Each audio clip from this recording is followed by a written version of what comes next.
आषाढ़ महीने में कर ले ये काम, चमक जाएगी आपकी किस्मत। आषाढ़ माह में कुछ ऐसे कार्य हैं जिसे करने से व्यक्ति की किस्मत चमक जाती है।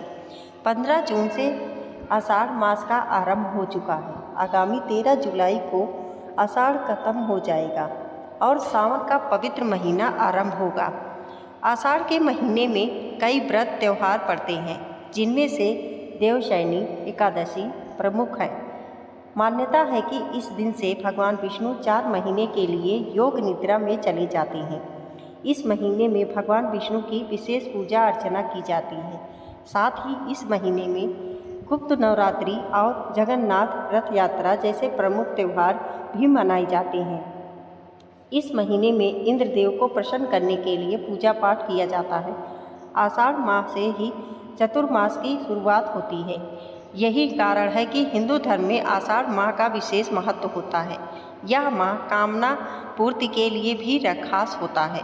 इस माह कुछ कामों को करने से आपकी सारी मनोकामनाएं पूरी होती हैं। जो साधक आषाढ़ मास में इन उपायों को करते हैं, उनकी किस्मत चमक जाती है। आइए जानते हैं क्या है वो उपाय। 1. आषाढ़ का महीना यज्ञ और धार्मिक अनुष्ठान कराने के लिए शुभ होता है। वर्ष के 12 महीनों में एकमात्र आषाढ़ का महीना ऐसा होता है जिसमें यज्ञ कराने से उसके फल की शीघ्र प्राप्ति होती है। इतना ही नहीं, इसके साथ ही जीवन में सुख समृद्धि का आगमन भी होता है। 2.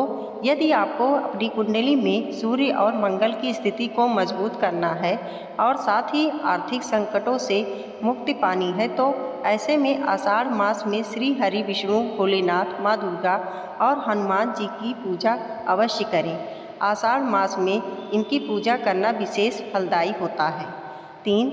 आषाढ़ मास में सूर्योदय से पूर्व उठना चाहिए और बिना कुछ खाए पिए स्नान करना चाहिए और उसके बाद सूर्योदय को अर्घ्य देने के बाद ही कुछ ग्रहण करना चाहिए। सूर्यदेव आरोग्य के देवता कहे जाते हैं और आषाढ़ माह उनकी उपासना करने से व्यक्ति कई तरह के शारीरिक कष्टों से दूर रहता है। 4. आषाढ़ माह में कई व्रत और त्यौहार मनाए जाते हैं, इसीलिए यह माह पूजा पाठ के लिए और भी खास होता है। इस माह में देवशयनी एकादशी, गुप्त नवरात्रि, आषाढ़ पूर्णिमा, आषाढ़ अमावस्या और योगिनी एकादशी जैसे कई पुण्यदायी व्रत पड़ते हैं। संभव हो तो इन त्योहारों का पूजा पाठ करें, मनोकामनाएं अवश्य पूर्ण होंगी। 5. आषाढ़ महीने में स्नान के साथ ही दान का भी खास महत्व है। अपनी सामर्थ्य के अनुसार आषाढ़ माह में ज़रूरतमंद लोगों को दान दक्षिणा जरूर दें। मान्यता है कि आषाढ़ माह में छाता, आंवला, जूते, चप्पल और नमक आदि का दान करना सबसे उत्तम है। कहते हैं ऐसा करने से भगवान विष्णु की कृपा बनी रहती है और साधक का भाग्योदय भी होता है। दोस्तों, हमारे वीडियो को देखते ही लाइक, कमेंट और सब्सक्राइब करें। धन्यवाद।